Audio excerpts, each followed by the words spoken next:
Hey guys, what's going on? It's me, Jay. Here with a new computer and a new look, a new setup here. Doing this. And I just wanted to make this quick video in regards to a lot of the criticism that Kendrick Lamar is now receiving for his Juneteenth concert in LA. And the criticism, and it's a little bit too about the current, my opinion of the documentary Microphone Check that Tariq Nasheed just put out, that's currently out right now. Um, my thoughts of it as a Latino and a hip hop head and a hip hop fan. First of all, about the Kendrick Lamar thing. He's receiving a lot of criticism because a lot of Mexicans in Los Angeles are upset that he didn't have him on his Juneteenth celebration. You know, the one where he performed "Not Like Us." It was supposed to be, according to them, a celebration of West Coast hip hop. You know, you had Dr. Dre, you had YG, all the West Coast artists out there, but you didn't have no representation from Mexicans. You know, Mexican American rappers like Lefty Gunplay, for example, wasn't there. Um, uh, no Swifty Blue, no Chicano rappers, basically. But my thing is, it's not. It's Juneteenth. Like, it's not Cinco de Mayo. You know what I'm saying? No disrespect to Cinco de Mayo, but when they have Cinco de Mayo celebrations, you know, they don't have black artists out there. You know what I'm saying? They don't bring out any black artists ever. You know, it's only about Mexicans. You know what I'm saying? Because it's a Mexican American holiday.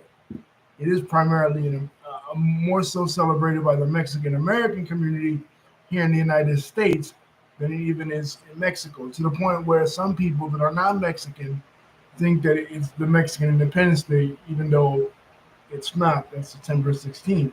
My point is, they don't bring out no black artists ever. You know what I'm saying? In a Cinco de Mayo celebration.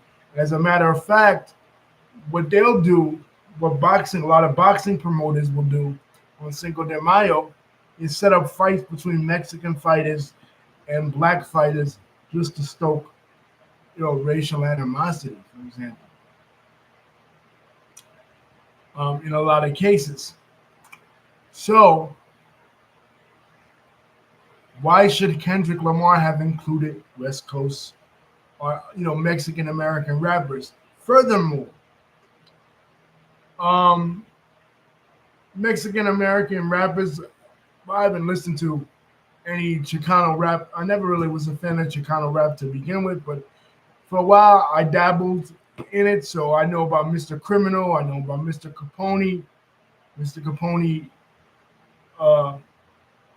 not Mexican American, Afghan, but is a Sereno, and he comes from a Mexican American hood, and he's affiliated with a Mexican American gang out in LA. So he raps, Mexican Chicano gangster rap style. But on his label and Mr. Criminal's label, Mr. Criminal's Colombian, I believe. He's not even Mexican, you know what I mean? But on their label, their music label, they didn't have any black artists either, all Chicano rappers. So, like, you'll get certain Chicano rappers, certain Mexican rappers that will say, well, like King Lil G, well, he wrote a letter to Dr. Dre in one of his songs where he was like pleading with Dr. Dre to sign him, and like, oh, Dr. Dre has no Raza representation, no Mexican representation on his label. But at the same time, does any of the Mexican labels affiliated with Mexican rap now? This is talking about rap, and this ties into my second the second part of the video, which I want to discuss, there's a deeper discussion that a lot of people are talking about that relates to microphone check. Rap now. You got rappers that'll go on podcasts and actually, like Swifty Blue, and actually sit there and say they would never do songs with black artists, and they're in rap. Rap, contrary to what people like Dr. Cologne, people like KRS One, people like Busta Rhymes say, rap and hip hop is a primarily foundational Black American art form. You know what I'm saying? It's primarily Black American culture. It's not Mexican, it's not Puerto Rican, it's not Dominican, it's not Jamaican. Okay, I understand KRS One might be Jamaican, Busta Rhymes might be Jamaican, Fat Joe is Puerto Rican. So they want to include in the narrative Puerto Ricans and other Latinos, to the point where Fat Joe says that the creation of hip hop in the early to mid 70s was 50-50 blacks and Latinos. And when he says blacks, he's talking about foundational Black Americans whose ancestors, were enslaved here in the United States and who migrated from the 20s to the 1960s up north, particularly to New York, where hip hop was founded. And they also migrated to the West Coast, in Watts and Compton and South Central. And of course, to the south side of Chicago. We know the history of the Great Migration of African Americans. They want to say that Puerto Ricans and Jamaicans played a role in the foundations of hip hop, and it is simply not true. Once again, like this Juneteenth celebration, this Mexican guy that was complaining, Eyes on LA or some shit like that, on his podcast, that Mexicans weren't included in the Juneteenth celebration. This guy didn't even know what Juneteenth was. He couldn't even point to you in a time in history. What does Juneteenth celebrate? What does Juneteenth commemorate? He thought it commemorated the massacre in Tulsa that happened in 1921, the Black Wall Street massacre. And then he goes, oh, I don't know, Tulsa or Selma. Selma had nothing to do with slavery. You know what I'm saying? So this is a person who's bitching and complaining that he wants to be included in a concert. And I'm pretty sure him and other people that want to be included know nothing about the history, nothing about the culture. You know what I'm saying? Similarly, on the East Coast side, the Latinos that want to say, oh, well, we created hip hop too. We created hip hop too. Not, we contributed, not we was there since the beginning, because that was true. We was there since the beginning, but we didn't, nothing, and I say we because I'm Latino too, nothing in our culture contributed to the mix of music that would become hip hop. No, absolutely nothing. You know what I'm saying? Our musical foundation,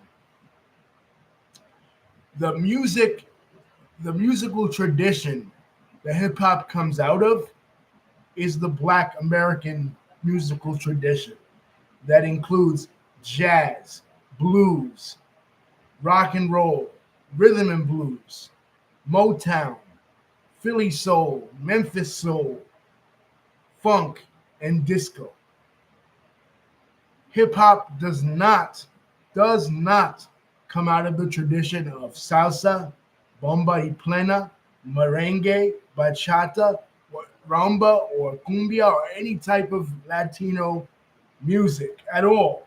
There is nothing in the music.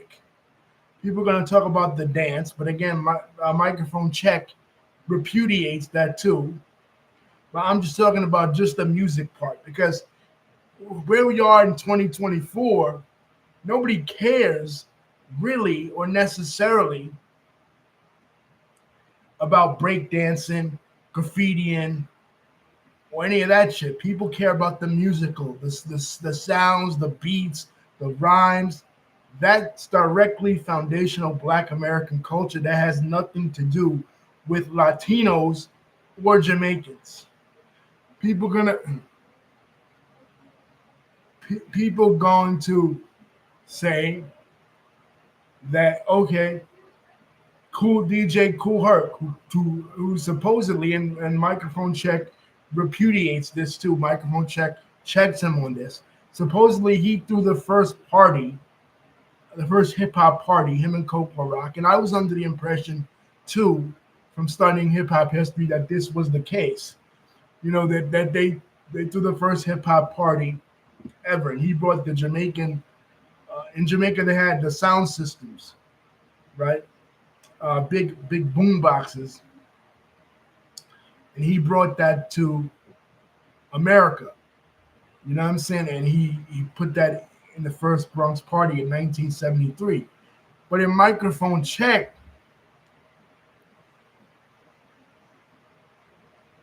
they go against that narrative.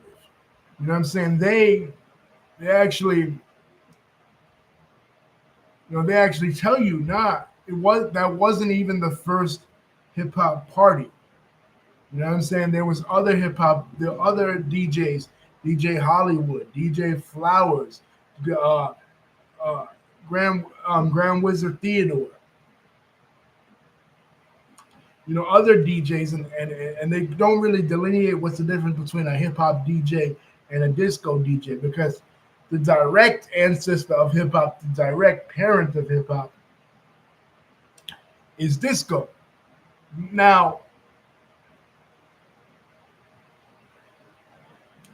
once again, Charlie Chase, and again, we'll let people talk and they'll reveal to you exactly what they mean. Charlie Chase, who was one of the first hip on the music side, because people are gonna say Joe Gonzo was a photographer, during some of the early block parties, that he was the foundation. But I'm talking about, again, on the music side. Doesn't include Basquiat, who's a graffiti artist and anything, but on the music side, people will say, "Oh well, Charlie Chase. What about him? He was a member of the Cold Crush Brothers, one of the first hip hop groups, and he was a DJ to come out with the battle tape. The initial battle tape. He was on Drink Champs, and he said no. He said, I was a Spanish dude coming into hip hop. And when I went, it was no Spanish dudes there at all. You know what I'm saying? At any of the block parties, I couldn't even use my real name because, they wouldn't want me up in there because it was predominantly black. Now, if it was 50-50, like Fat Joe and them is talking about, KRS-One is talking about, who KRS-One's statement was, there'd be no hip hop without Puerto Ricans or Jamaicans. But if that was the case, then why would Charlie Chase be hated on? Why would he have to hide his origins? Because he was a Spanish dude in a non-Spanish genre. And also, if you read about Charlie Chase's life, his family hated on him because they wanted him to be into salsa and into types of Spanish music, and they didn't want him to participate in that, in hip hop. So if it was 50-50 and it was normal, why was Big Pun's later on getting to be the first Latino to go platinum? Why was that such a big achievement? I thought it would be normal. I thought, you'd see just as many Latinos in hip hop as you see black people, but you don't, because it doesn't come from our culture. There's people that are Spanish that contributed to it, that were part of it. Crazy Legs, the whole Rock Study crew, all of them. You know what I'm saying? Charlie Chase, MC Ruby D, right?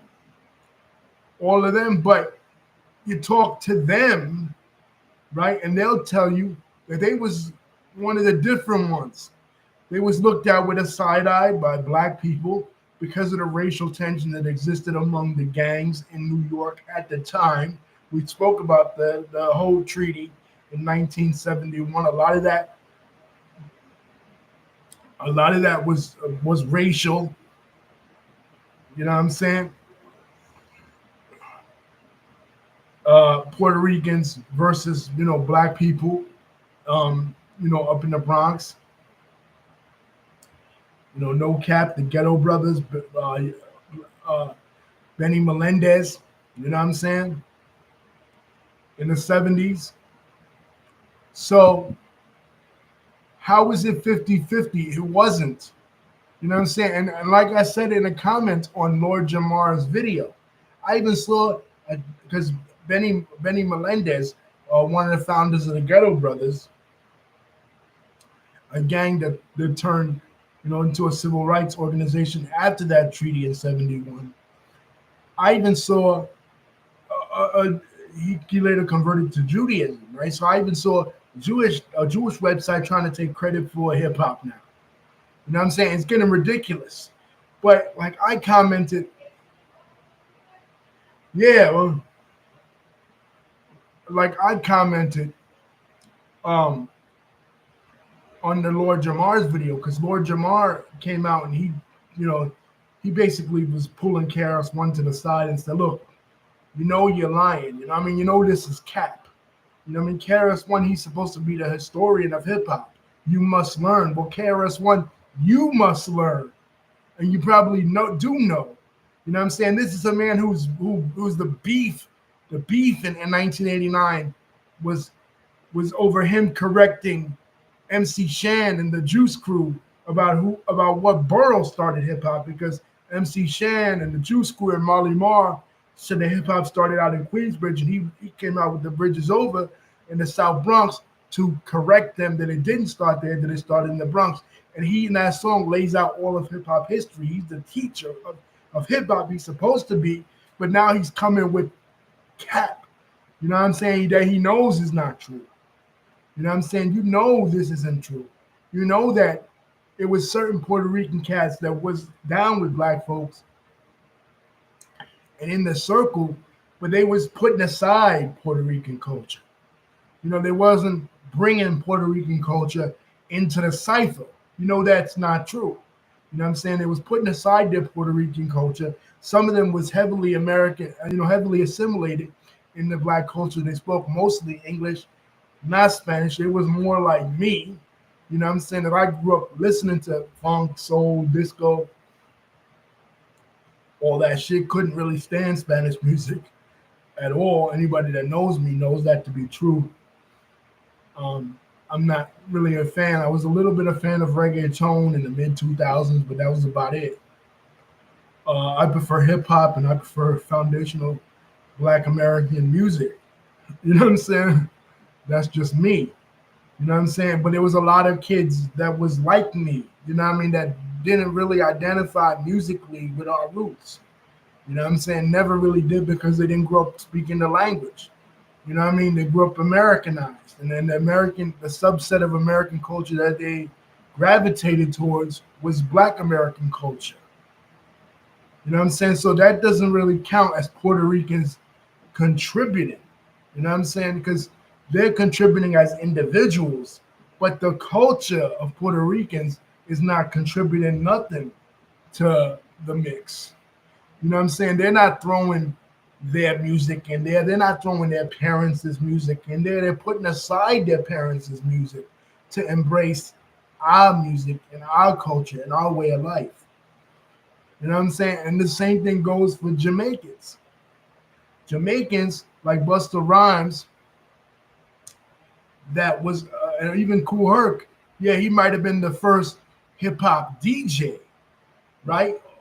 Maybe, right? That's debatable again. But at the same time, was he out there playing reggae? You know what I'm saying? Was he out there playing reggae? No. Was they out there playing dancehall? No. Was they out there playing Bob Marley, who was popular at the time? Uh, see, my cat, my cat is half black, half white. Even he knows. You know, you know. No, he wasn't out there playing reggae, calypso. Was he out there playing Harry Belafonte? No. When he got on the set and he was playing the background music that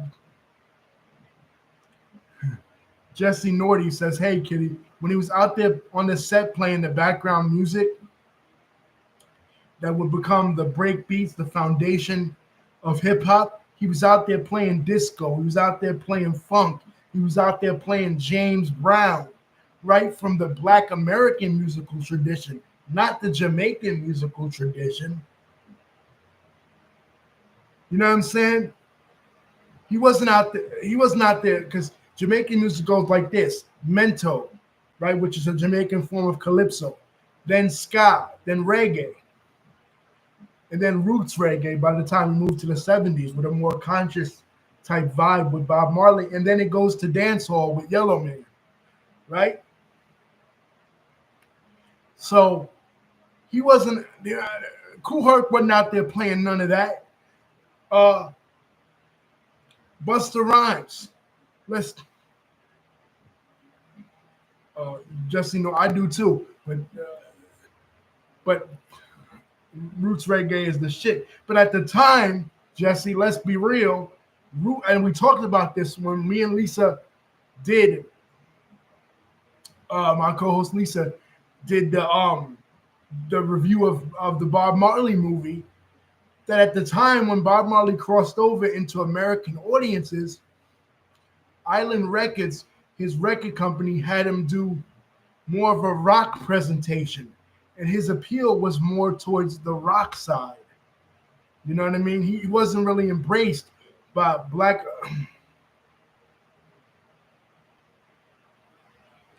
It wasn't really embraced by the Black American community at the time. Why? Because Jamaicans was looked at as outsiders at that time. So if you're somebody like Kool Herc or somebody like even Busta's old rap name was Lord Tahine. He was a member of the 5% Nation, right? He wasn't a member. He wasn't doing no Rastafarian shit, right? He was assimilated into Black American culture. So was Fat Joe. So was these other Puerto Ricans. You know what I'm saying? So the Puerto Ricans and Jamaicans that they're going to point to as individuals that were Puerto Ricans and Jamaicans that was part of it, they wasn't bringing nothing from their culture, their native cultures, into hip hop. They was becoming part of hip hop. You know what I'm saying? They were analogous to the immigrants that came in the 1880s and 1890s from Europe. The immigrants that came in the 1880s and 1890s from Eastern Europe and Southern Europe, they brought their food and their religion, but they wanted to become part of American society, the fabric of American society. They wanted to assimilate, right? So that's what these immigrants were doing. They were assimilating into foundational Black American culture.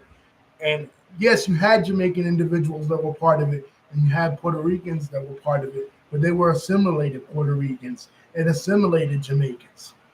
So it would be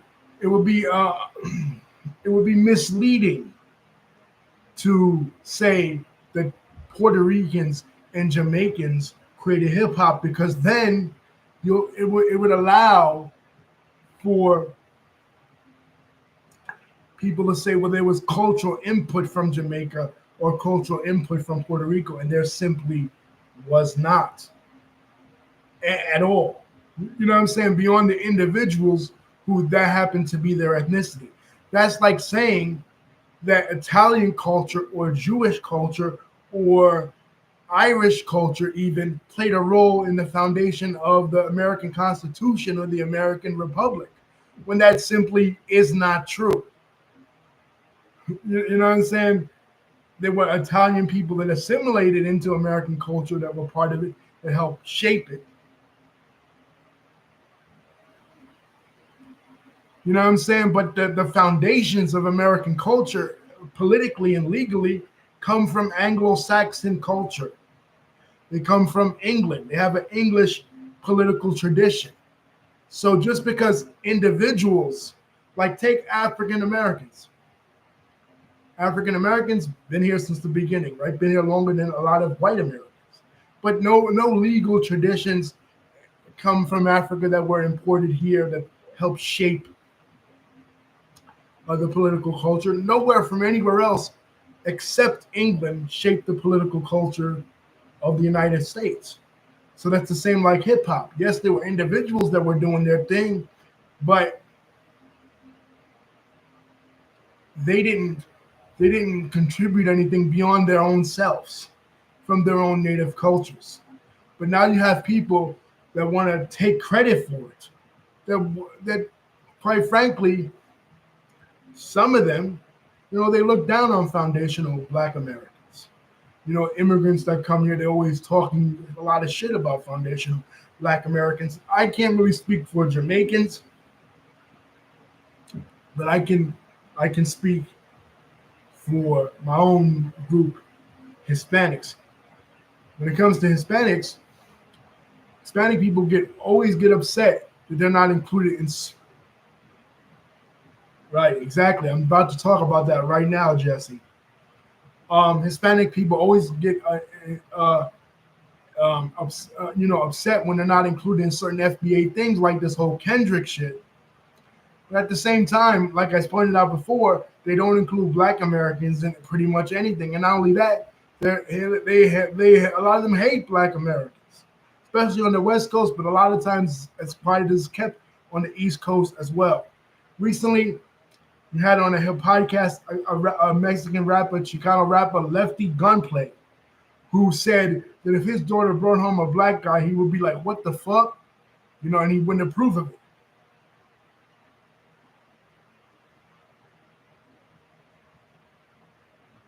You know what I mean? So here you have this same group that's complaining that they're not included. Like when the show Empire was really popular, right in the late to mid to late 2010s.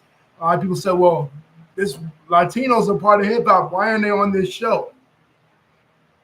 Again, or Black Panther. There was that one actress from Mary Jane, that show where she was caught. I forget her name, but anyway, she was caught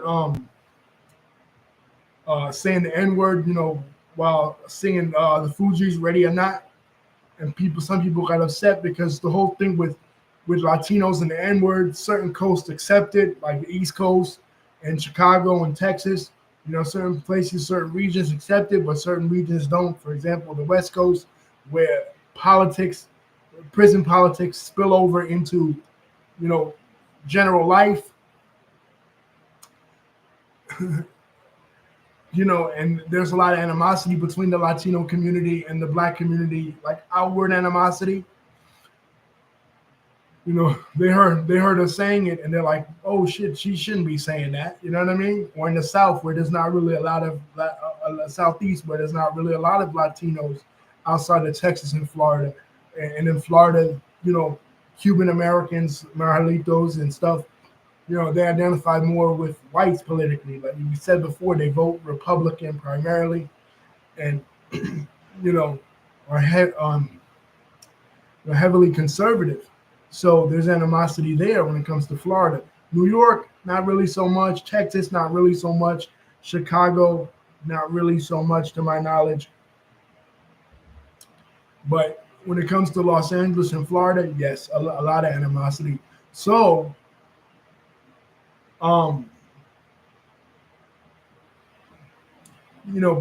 being that there's so much animosity and so much out and out racism, they didn't want this actress to say it, but she came out. Hey, Lisa, she came out and she said, "Well, why isn't there any Latino characters on Black Panther?" Right? And later in Wakanda Forever, the second Black Panther, they relented and they actually, put Latino characters in it. You know what I'm saying? But like, every little thing black people want to do that's for just black people, a celebration of black culture and a celebration of black historical experience. Latinos, especially Latinos, sometimes white people, but not really. But Latinos feel like, oh, well, we want to be included, we should be included. You know what I mean? But why though? You know what I'm saying? Y'all don't we don't. I'm saying y'all as if I'm not a member of the Latino community, which I am. But we don't include black people in anything. You know what I'm saying? Like we have our stuff, the Puerto Rican Day Parade and all that, and anybody could come to it. But is there something specifically for just black people that celebrates even Afro Latino contributions? No. And there's a lot of black people in Latin America, a lot of people of African descent in Latin America that they get hidden away. You know what I mean? The African origins of a lot of Latinos get hidden away or obscured, or people will lie and just say they're indigenous when they're really not, when they're more likely to be black, especially in the African descent in the Caribbean, because in the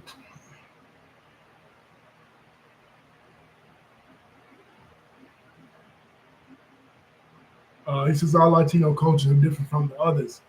Um, Different in what way though? You know what I'm saying? Like, uh, we do have a lot of African influences in our culture. I don't know what way you come from, Jesse. I don't know what your background is. You know what I'm saying? But in Dominican, Puerto Rican, and Cuban culture, especially in the Caribbean, being that it's the Caribbean basin, you know what I'm saying? Being that you know, this was the hub of the slave trade, as it were. Okay, Mexican Texas. Okay, yeah. Now you're Mexican, so explain to me, like, see, I'm Puerto Rican, I'm Caribbean, you know what I'm saying? So of course there's a lot of, you know, African influences within that culture.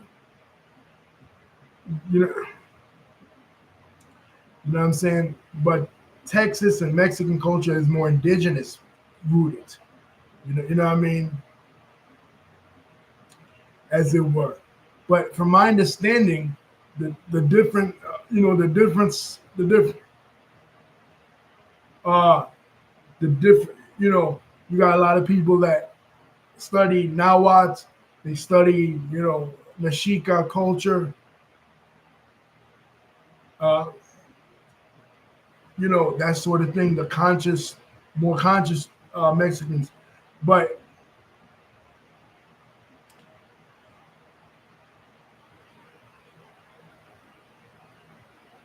you know, one of the things that gets under my skin when it comes to this whole thing, like, for example, Lisa brought up the Black Lives Matter protests in 2020. A lot of Latinos everywhere in the country, whether it was Chicago, in Cicero, where Latin Kings attacked BLM protesters, whether it was East LA, whether it was Dykeman, where those Dominicans came out with bats. So, like Lisa brought up, not only did Latinos not come to bat for African Americans and FBA during that time in 2020 and 2020 during the Black Lives Matter movement, they actually, when it was at its height, they actually opposed it. You know what I'm saying? They actually went against it. They actually were attacking these protesters as if they was gang members. You know what I'm saying? So, and now they want to be included in a celebration of Black freedom when they themselves were actively opposing it. You know, you know what I'm saying? It just seems a little hypocritical, in my opinion. You know, because I mean, you want to be part of a culture. People want people to preach black and brown unity. In some places it is. In New York, um, in New York, it pretty much is that. In Texas, it pretty much is that. There's no racial tension. But in a lot of other places, there is racial tension, especially in California. You know what I'm saying? Because we talked about this with when we did the WAC 100 video. is a lot of times that I have touched on my experiences as a Latino, living around and associating with and even being engaged to um, an African American.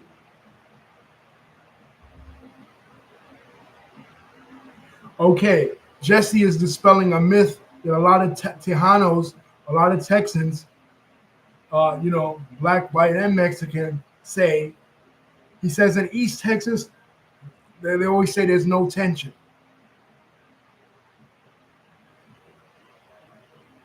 But in actuality, he's saying that there is a lot of tension in East Texas.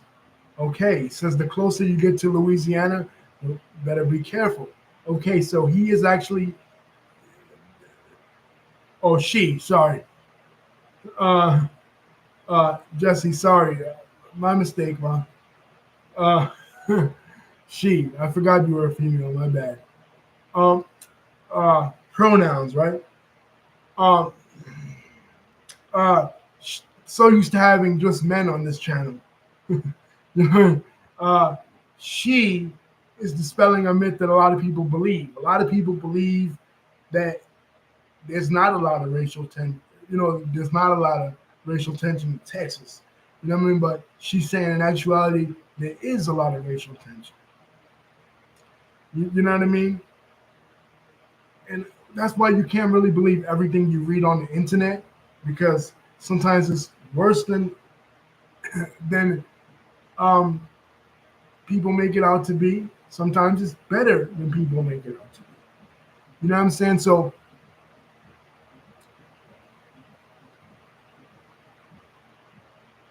I feel like though, um,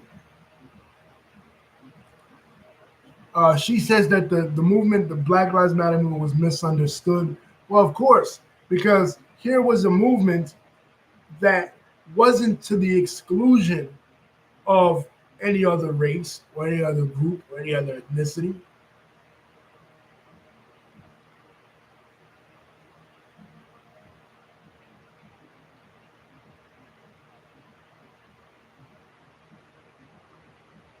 It was to the inclusion of.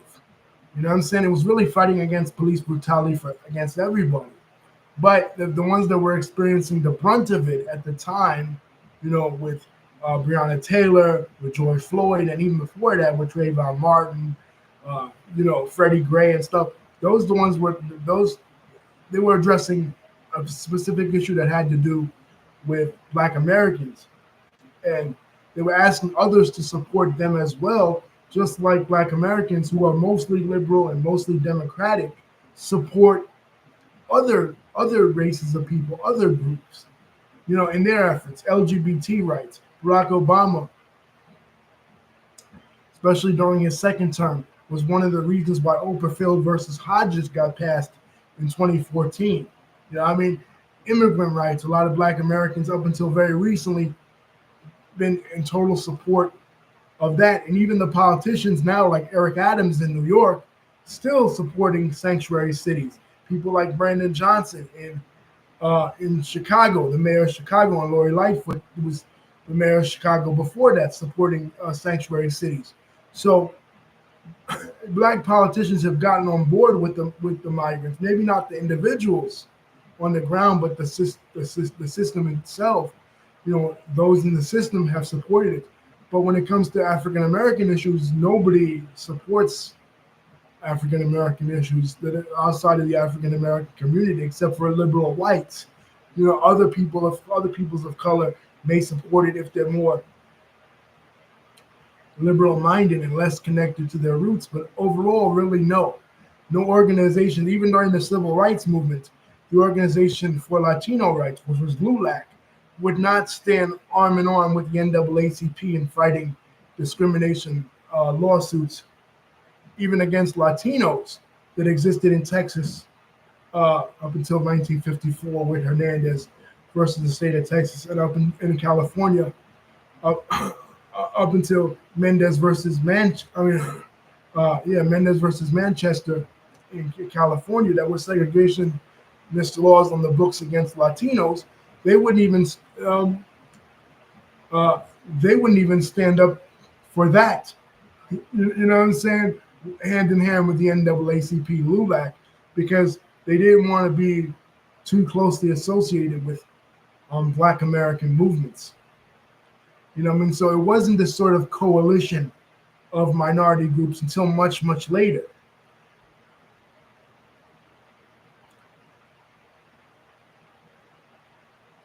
You know, and it's kind of like that now, but when it comes to like the LGBT community, the Jewish community, the Palestinian community, Mexican community, the Puerto Rican community, every other community wants the Black American community because of the political.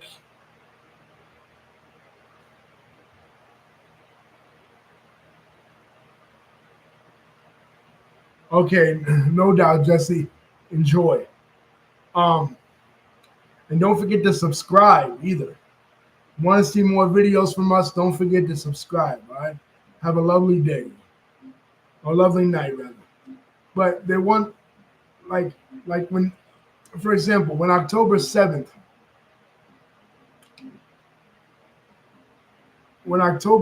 happened, everybody wanted the Black American community to support this side or that side. They said, "Oh well, look what the Jewish community did, like helping found the NAACP, and you know Abraham Joshua Herschel marching hand in hand with Martin Luther King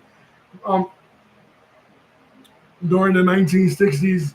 You know, doesn't the black or Michael Schwarmer and Andrew Goodman dying Freedom Summer in the 60s in Mississippi? Doesn't the Black American community owe it to the Jewish community? If you're completely forgetting about stuff like 1968's uh, um,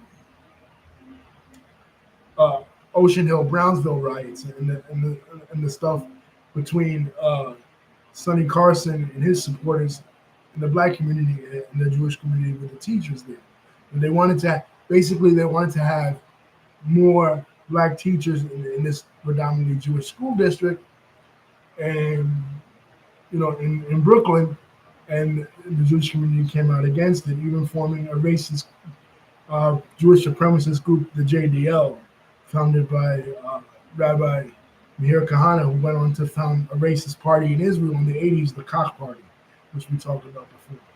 But they wanted um, they wanted the Black community to support them, in their attack on Gaza.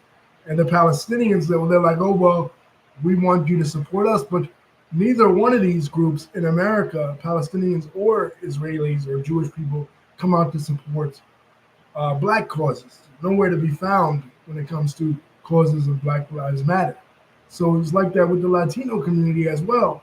The Latino community does not come to support Black causes, but Black politicians stick their neck out for Latino causes all the time.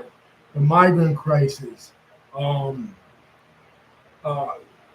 Black Panthers, going back to the 1960s and 70s, the Black Panthers with Fred Hampton and the Rainbow Coalition, helping to get Latino versions of that founded. The Brown Berets with Mexican Americans, and the Young Lords with Puerto Ricans, founded that were sister organizations to the Black Panther Party. And just in the 90s, when I was a kid, there were nuclear testing on the island of Vieques, which was as part of Puerto Rico, which is a U.S. territory, and a lot of people were getting, hurt by that, and experiencing side effects because it's atomic energy. It can be harmful to the body, physiologically. So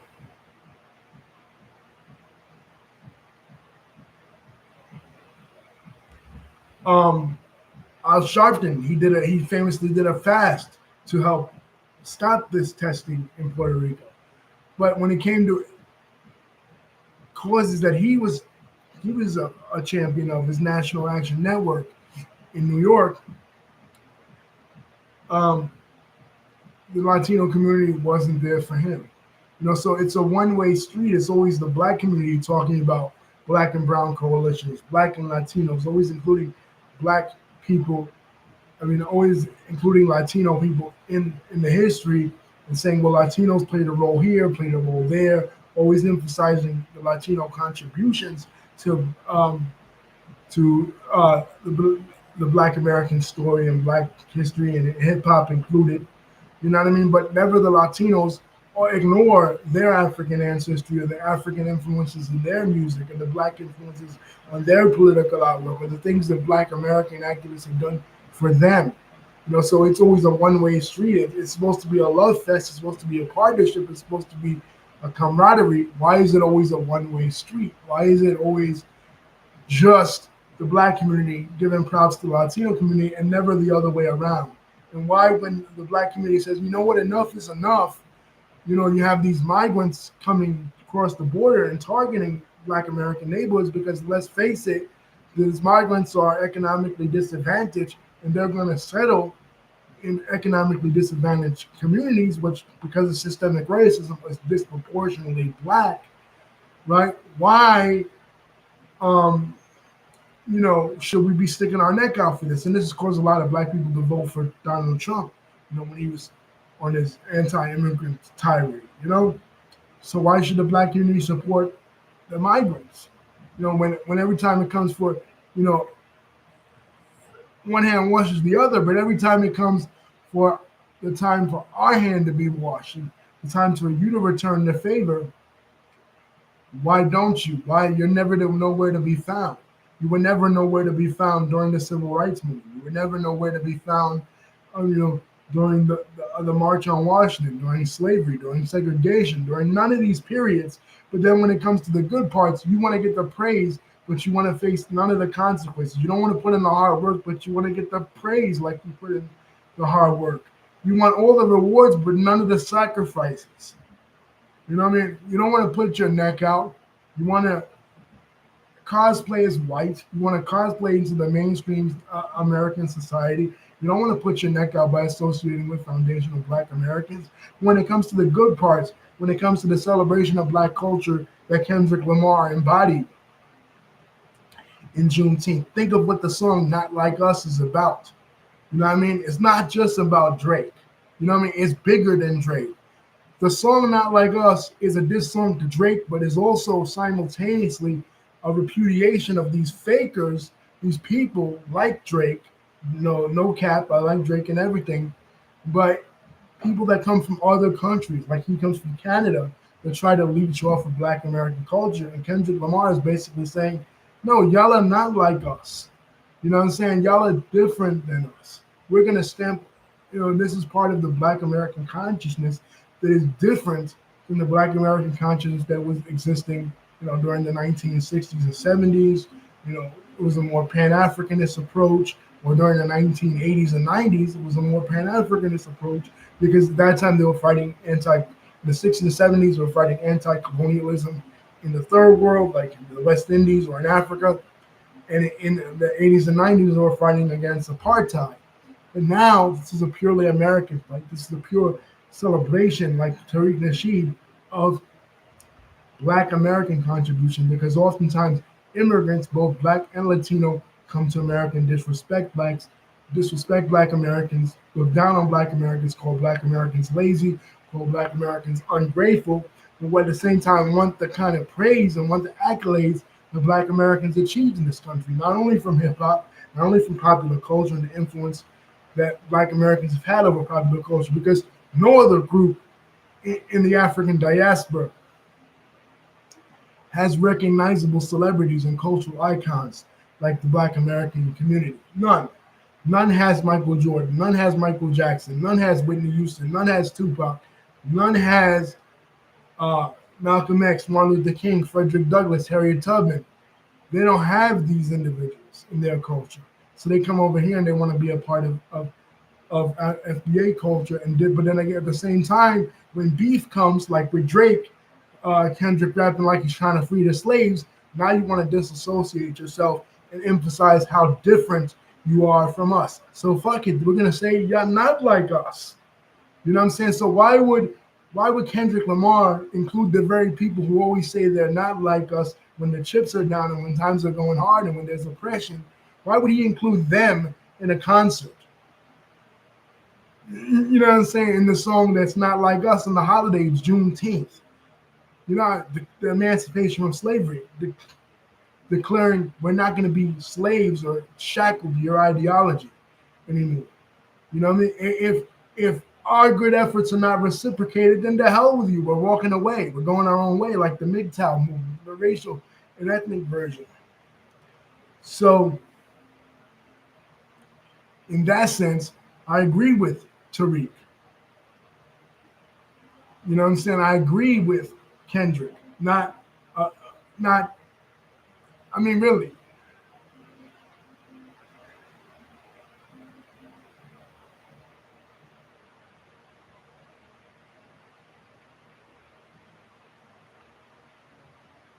So my whole opinion of this, a Latino, that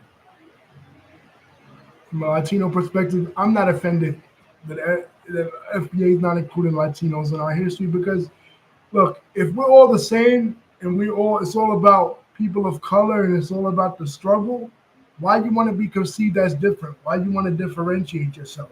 But if we're not all the same, no, you don't deserve, your culture doesn't deserve the exact same accolades and the exact same props that the main host culture has because you didn't create it. You didn't build the house, you only watched me build the house. You know, you want all the praise with none of the effort. And meanwhile, you just sat there and watched. You want the same props that the host people have.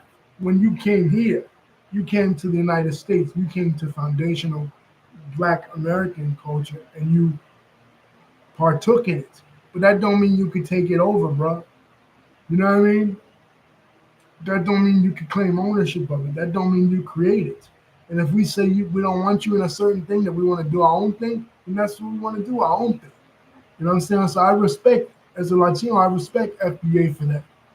You know what I mean? Because finally they're taking a stand against the abuse. They're like, you know what? It's not just the white man, and it's not just the system of white supremacy. I mean, it's the system of white supremacy, but it's not just the white man. It's even other Black people, either Latinos. It's even Asians, even Arabs, even Jewish people. You know, all these other people that are perceived enemies of white supremacy because they're not white. You know what I mean? They shit on Black people and partake in the system of white supremacy when it comes to shitting on Black people.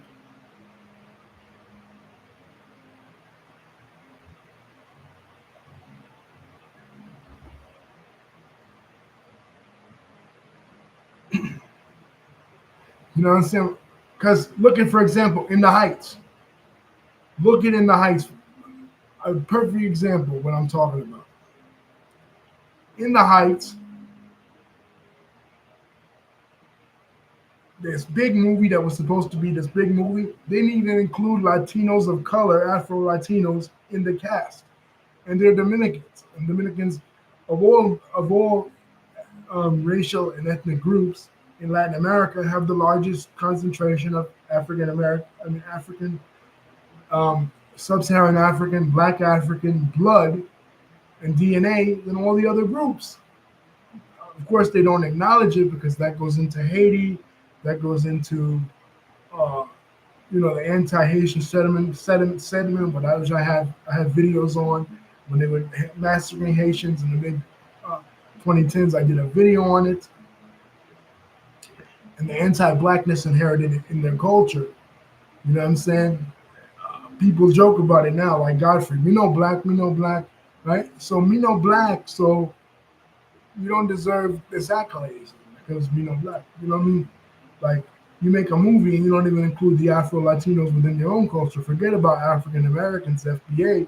You don't even include the Afro Latinos and the Afro descendants in your own society. You know what I'm saying? But you get mad when you're excluded, but you don't mind excluding others. You know what I'm saying? And blackness offends you. You know what I'm saying? Look at what we said about the Cleopatra movie. Was the Cleopatra movie historically inaccurate? Sure. But there are plenty of movies that are historically inaccurate, and there's not a firestorm about them, but you depict this woman from history as black, you know, erroneously, yes, but you depict her as black and there's a firestorm, but you depict a Mediterranean woman as Northern European and there's no firestorm. People love that movie with Elizabeth Taylor. Lisa and I talked about it. So there is an inherent anti-blackness within certain aspects of certain societies, certain cultures. And when it comes to black people taking ownership and black people doing their own thing and black people asserting themselves, these other cultures don't like it. You know what I'm saying? They have no problem when black people are making movies and TV shows about negativity, but as soon as it comes to something positive, they want to be included, or they hate on it, or they say that it's not true. They say it's historically inaccurate. We was kings, always shitting on stuff that black people do. But as soon as the stuff becomes acceptable, as soon as the stuff becomes popular, then they wonder why they're not a part of it. Like Latinos was shitting on hip hop, in the beginning. Like I said, Latinos in the 80s, I said this in a comment in the Lord Jamar video. Latinos in the 80s were listening to freestyle music. They weren't listening to hip hop and rap. The parents were listening to salsa, and the kids were listening to Stevie B, freestyle music, and dance music. That was more popular in the Puerto Rican community in New York and the Italian community in New York back in those days. They weren't listening to hip hop. They weren't even on that. Even Hot 97 back then was catered to a freestyle audience. So who were they trying to fool, saying that they was with hip hop since day one? No, they wasn't. Some of them was, but the majority of them wasn't. You know what I'm saying? How hard is that to understand? But now that hip hop is tamed, and now that it's the predominant cultural influence in the world and in America, now they want to be a part of it. When before they used to look down on it. You know what I'm saying? Just like they used to look down on braids, just like they used to look down on everything. But as soon as it becomes popping, then they want to be a part of it. No. So they get mad when FBA gatekeeps, but they could gatekeep everything. They could keep black people written out of the history of ancient Egypt, black people written out of the history of North Africa, with the Moors in the Middle Ages. They could do all that. In Spain, by the way, which ruled Spain for 800 years. They could write black people completely out of all the history books. The fact that the black Egyptians taught the Greeks pretty much everything they know. They could do that. But as soon as black Americans come with receipts and come with checks and say, oh, well, now you're written out of our history because you didn't contribute substantially. Like you were there, like the same thing that FBA is saying about Latinos in hip hop is what the white supremacists and the Arab supremacists are saying about ancient Egypt. Well, you was there, you had the 25th dynasty, you had Taharqa, but you didn't really contribute, you didn't really contribute anything substantial, anything, different from sub-Saharan African culture and the Egyptian culture, but you was there. So you have no problem handing out participation trophies. When a participation trophy is handed out to you, then you get your panties in a bunch. Why? Because you don't want to see black folks asserting their identity and rights and reclaiming their history and taking ownership of their history. That offends you because in actuality, some of these white supremacists and Hispanic supremacists and Arab supremacists, they believe that the black people, FBA people are beneath them, that they shouldn't claim ownership of their history. They shouldn't stake ownership of what they contribute, right?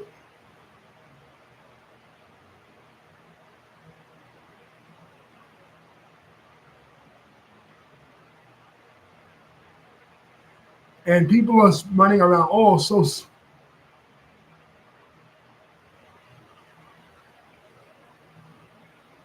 people are running around, so scared of gang politics. Like this is a big boogeyman in the West Coast. Thank you, Armageddon. This is a big boogeyman in the West Coast. Gang politics, street politics, right? A huge boogeyman. Like brothers on the West Coast, they don't want to say anything to these Mexican supremacists, right? They don't want to offend them because they don't want to go back to the way shit was in the 90s when they released the MA Edict. What is the MA Edict?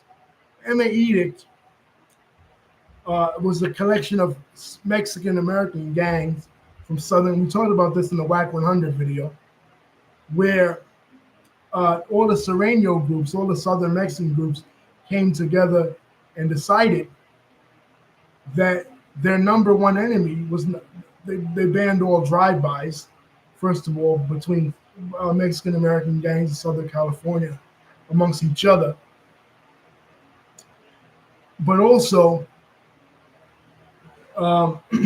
they basically kicked out all the black members that were parts of certain Mexican American gangs, and they declared what's called a green light on all black people, not just gang members, but black people in general in predominantly Chicano areas in Southern California. And that caused a big rift between 18th Street, which is one of their largest sets, and the parent organization, the Mexican Mafia, which we talk about in the American Me Review. So why would they do that if they wasn't racist? You know what I mean? They was racist.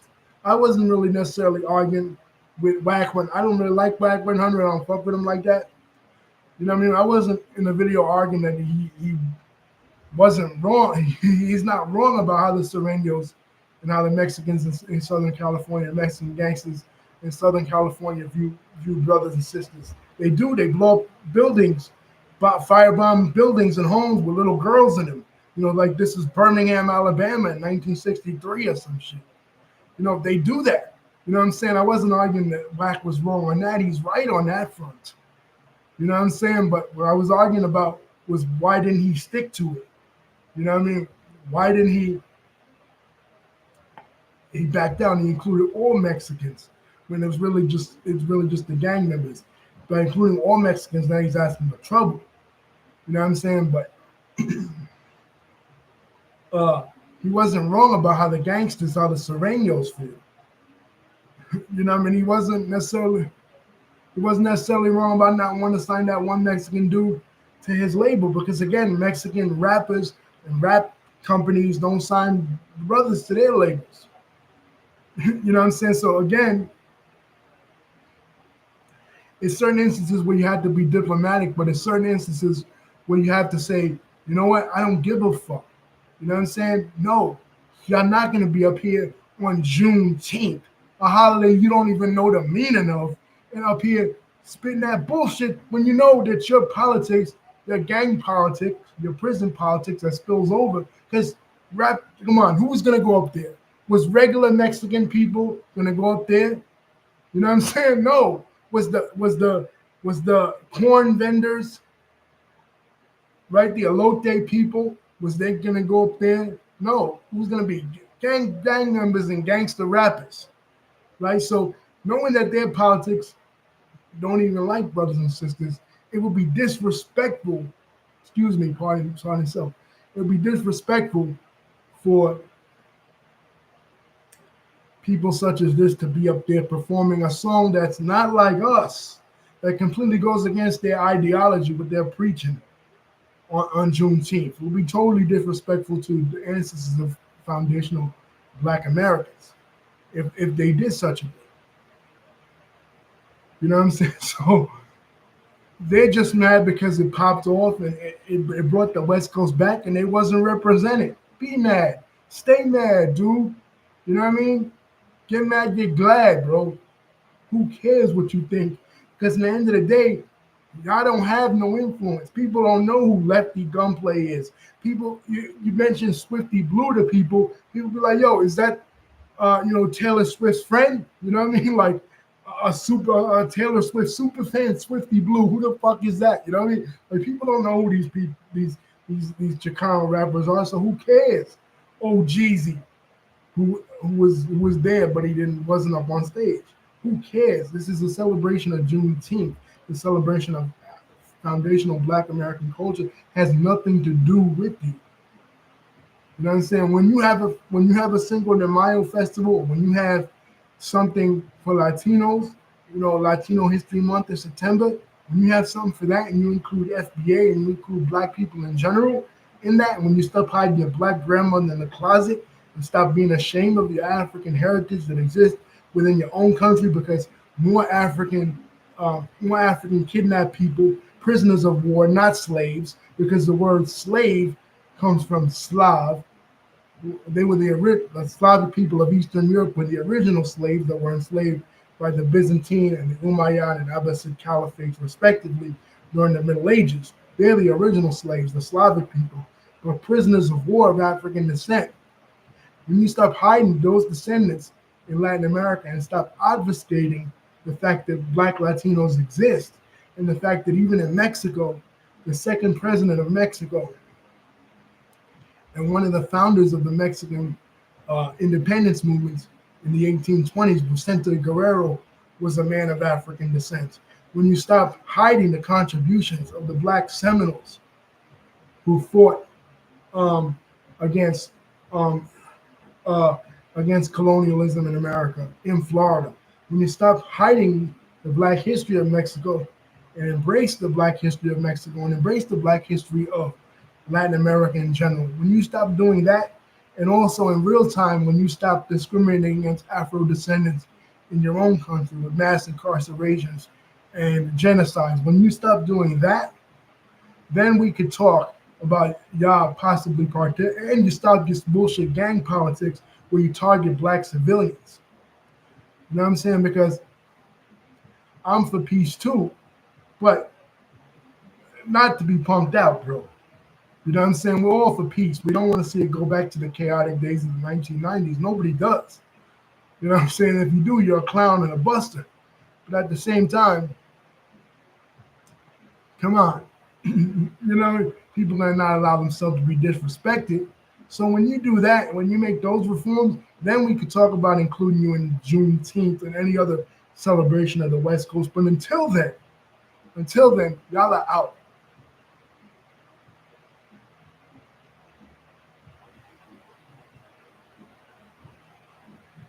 Right. This brother here, Armageddon, is saying Black Americans have never really celebrated themselves. They always looked out for every. We talked about that, bro. Thanks for bringing that up. I appreciate it, Armageddon. We talked about that early in the stream, and Armageddon's absolutely right. Every group that has ever come to this country has benefited from FBA's sacrifice, because FBA was the first FBA Foundational Black Americans were the first minority group in this country. We're not going to include so-called Native Americans or the Red Indians or the indigenous people in this conversation, because they weren't a part of the United States. Remember, they were separate political entities by virtue of the Dawes Act and before the Dawes Act. They were separate political entities, separate nations. You know what I mean? So they can't, those Native American groups, yeah, I know. Those Native American groups couldn't really be counted necessarily as the part of the fabric of the United States. But within the United States, Black Americans were the first minority group and fought for all the rights, fought for immigration reform in 1965, fought for the Civil Rights Act of 1964 and 1965. No other group put their neck out on the lines, on the line, in the front lines against white supremacy like Black Americans did. They were the first group to have to contend with the first iteration of the Klan after the Civil War in 1865, from 1865 to 1871, and even after, before Catholics and before Jews and before Latinos, before any group. So if it wasn't for Black Americans, it wasn't for foundational Black Americans, not only would hip hop not exist, but this whole minority consciousness would not even exist. So Armageddon is absolutely right. And not just minority groups, not just racial groups, but social groups, disabled people, learn from Black Americans, elderly with the Grey Panthers. In Israel, when the Mizrahi groups, the Mizrahi and Sephardic Jews, the Jews from the Middle East and North Africa fought for their rights in the 70s. What did they name their group? The Black Panthers. Was that a coincidence? No, it wasn't. Like I said, when elderly people fought for their rights, what did they name their group? The Gray Panthers. When disabled people fought for the ADA to be passed in 1992, they modeled themselves on the civil rights movement. So every group has modeled themselves on the civil rights movement, but every group, after they've gotten their rights, have proceeded to shit on Black Americans. You know, the Irish weren't considered white when they first got here during the potato famine in the 1830s and 40s. And they were put into tenement buildings on the Lower East Side where a lot of Black folks lived. And they copied a lot of the dances from Black folks, such as the jig, right? And music of that nature that contributed to the early foundation of what would become jazz, at least the New York version and iteration. But they went on to become cops, and a lot of them went on to oppress Black Americans, even during the 1863 draft riots in New York City, burning down the colored orphanage. Italians weren't considered white. Jews weren't considered white. But as soon as they became white, as soon as they became assimilated into the white American mainstream, they proceeded to shit on Black Americans. So every group has done this. And Armageddon is finally right. Armageddon is absolutely right. Finally, FBAs and Black Americans are getting this consciousness. Look, we're not going to take it anymore. You know, remember that Twisted Sister song from the 80s? We're not going to take it. Well, we're not going to take it anymore. We're finally standing up for ourselves, and we're finally representing for ourselves and nobody else. Peace, guys. It's getting late. See you guys tomorrow. Armageddon, thanks for contributing. Lisa, thank you for contributing. Jesse, thanks for contributing. And peace, love, and happiness. You know, I didn't mean to offend nobody, but facts shouldn't be offensive. Truth is truth. Peace. Don't forget to like, comment, and subscribe. Hit the bell button to see my next video is coming out. Like I said, I don't hate nobody. Love for everybody, hate for nobody. But you know, we gotta respect the founders, and respect the elders, and respect the tradition. Malcolm X once said, "You can't hate the roots of a tree. If you hate the roots of a tree, then you hate the tree itself. So you can't love the tree without loving the roots." You know what I mean? So those that say they love hip hop, those that say they love any form of American popular music, even country music, which we've gotten into, you know, when we talked about Luke Combs and Tracy Chapman, the black roots of country music. Anybody that loves any form of American music or even loves sports, gotta respect FBA and gotta respect the hustle.